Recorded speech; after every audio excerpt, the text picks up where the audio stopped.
ദക്ഷിണേന്ത്യയിൽ B J P ഏറ്റവും കൂടുതൽ പ്രതീക്ഷ അർപ്പിച്ച ചില ലോക്സഭാ സീറ്റുകൾ മാത്രമേ ഉള്ളൂ. അവിടെ അവർ ജയിക്കുകയാണെങ്കിൽ അവരുടെ പ്രധാനപ്പെട്ട നേതാക്കൾക്ക് രാഷ്ട്രീയപരമായി ഒരു ഹൈപ്പ് കിട്ടുന്ന സ്ഥലമാണ്. അതിനകത്ത് തമിഴ്നാട് വരുന്നുണ്ട്, കേരളം വരുന്നുണ്ട്, അതിനകത്ത് തെലങ്കാനയും ആന്ധ്രാപ്രദേശും വരുന്നുണ്ട്. കർണാടകയെ സംബന്ധിച്ചിടത്തോളം അവർ ആധിപത്യം നേടിക്കൊണ്ടേയിരിക്കുന്ന സംസ്ഥാനമായതുകൊണ്ട് തന്നെ കാര്യമായ സീറ്റ് കുറവ് വരില്ല എന്ന പ്രതീക്ഷയുണ്ടെങ്കിലും ഇത്തവണ കോൺഗ്രസ് അതിശക്തമായി തിരിച്ചു വരും എന്ന് അവർക്ക് കൃത്യമായി അറിയാം. തമിഴ്നാട്ടിൻ്റെ കാര്യത്തിൽ കോയമ്പത്തൂരിൽ മത്സരിക്കുന്ന അന്നാമലയും അതുപോലെ തന്നെ കന്യാകുമാരിയിൽ മത്സരിക്കുന്ന പൊൻ രാധാകൃഷ്ണനും ഈ രണ്ട് സ്ഥാനാർത്ഥികളുടെയും കാര്യമാണ് ബി ജെ പി ദേശീയപരമായി ചിന്തിക്കുന്ന കാര്യം. കൃത്യമായി പറഞ്ഞാൽ ഈ രണ്ട് നേതാക്കൾക്കും ക്യാബിനറ്റ് ബർത്ത് കൊടുക്കാൻ തയ്യാറായി നിൽക്കുന്ന രാഷ്ട്രീയ നീക്കം, അതായത് അധികാരത്തിൽ വരികയാണെങ്കിൽ കൊടുക്കാൻ നിൽക്കുന്ന രാഷ്ട്രീയ നീക്കത്തിലേക്കാണ് കാര്യങ്ങൾ കൊണ്ടുപോകുന്നത്.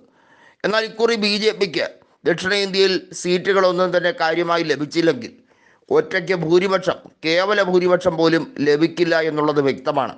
മാത്രമല്ല, ഉത്തരേന്ത്യൻ മേഖലയിൽ സീറ്റ് ഗണ്യമായി കുറഞ്ഞാൽ ഒരുപക്ഷെ ബി ജെ പിയുടെ 200+ എന്ന മോഹം പോലും ഒറ്റയ്ക്ക് നടക്കില്ല എന്നുള്ളത് വളരെ വ്യക്തമാണ്. ആ ഒരു നിലയ്ക്കാണ് ഇന്ത്യ മുന്നണി വളരെ പ്രതീക്ഷ അർപ്പിച്ച് മുന്നോട്ട് നീങ്ങുന്നത്. തെരഞ്ഞെടുപ്പിൻ്റെ 7 ഘട്ടത്തിൽ 2 ഘട്ടങ്ങൾ കഴിഞ്ഞപ്പോൾ തന്നെ അത് സുദൃഢമായി കഴിഞ്ഞ ഒരു കാര്യമാണ്. അതായത് ഇന്ത്യ മുന്നണിക്ക് തെരഞ്ഞെടുപ്പിൽ ബി ജെ പിയെ മറികടക്കാൻ പല സ്ഥലങ്ങളിലും സീറ്റുകൾ കൊണ്ട് കഴിയും എന്ന പ്രതീക്ഷ ഇന്ത്യ മുന്നണി പങ്കുവയ്ക്കുന്നുണ്ട്. സീറ്റുകളുടെ കാര്യത്തിലും വോട്ട് ഷെയറിൻ്റെ കാര്യത്തിലും ഇന്ത്യ മുന്നണിക്ക് ദക്ഷിണേന്ത്യയിൽ എല്ലാ സംസ്ഥാനത്തും മികച്ച ആധിപത്യം തന്നെയായിരിക്കും എന്ന വിലയിരുത്തലാണ് വന്നിരിക്കുന്നത്. എന്നാൽ ഉത്തരേന്ത്യയിൽ എങ്ങനെയായിരിക്കും എന്നതും വടക്ക് കിഴക്കൻ മേഖലയിൽ എങ്ങനെയായിരിക്കും എന്നതും അനുസരിച്ചിരിക്കും മൊത്തത്തിലുള്ള സീറ്റ് ടാലി. സീറ്റ് നിലയിൽ ഉണ്ടാകുന്ന വർധനവും അവിടെ ഉണ്ടാകുന്ന മാറ്റങ്ങളും എല്ലാം കൃത്യമായി ചർച്ച ചെയ്യുമ്പോൾ ഏറ്റവും അധികം എടുത്തു പറയേണ്ടത് ഉത്തരേന്ത്യൻ മേഖലയിൽ യു പിയിൽ ഉണ്ടാകുന്ന മാറ്റങ്ങൾ തന്നെയാണ്.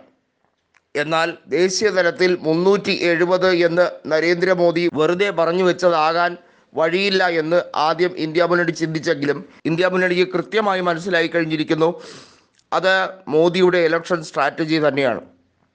ഒരു ഹൈ ടാർഗറ്റ് ലക്ഷ്യമിട്ടുകൊണ്ടുള്ള നീക്കം, അതിനുവേണ്ടിയുള്ള പ്രയാണം, ഇതാണ് ബി ജെ പിയെ പ്രേരിപ്പിക്കുന്നത്. ലോക്സഭാ തെരഞ്ഞെടുപ്പിൽ ഇന്ത്യ മുന്നണിക്ക് ആ ഒരു ടാർഗറ്റ് ഇല്ല എന്ന ചിന്ത ബി ജെ പിക്ക് ഉടലെടുത്തപ്പോഴാണ് അത്തരത്തിൽ ഒരു ടാർഗറ്റ്, ഒറ്റയ്ക്ക് മഹാഭൂരിപക്ഷം, അതായത് 2/3 ഭൂരിപക്ഷം എന്ന രീതിയിലേക്ക് ഒക്കെ ചിന്തിക്കുന്ന ഒരു മാസ്മരിക നീക്കം അവർ നടത്താൻ ശ്രമിച്ചത്. 4/3 ഭൂരിപക്ഷം കിട്ടിയാൽ ഭരണഘടനയെ തന്നെ മാറ്റിമറിക്കും എന്ന് നിരവധിയായ സ്ഥാനാർത്ഥികൾ വരെ പറഞ്ഞു തുടങ്ങിയിരിക്കുന്ന ഘട്ടത്തിലാണ് ഈ ഒരു കാര്യത്തിനെ വളരെ ഗൗരവമായി എടുത്ത് ഇന്ത്യ മുന്നണി എങ്ങും പ്രചരണം ശക്തമാക്കുകയും സ്ഥാനാർത്ഥികളുടെ പ്രചരണവുമായി ബന്ധപ്പെട്ട കാര്യത്തിലും കുറച്ചുകൂടി അവർ ഉത്തരവാദിത്തം കാണിക്കുകയും ചെയ്തത്.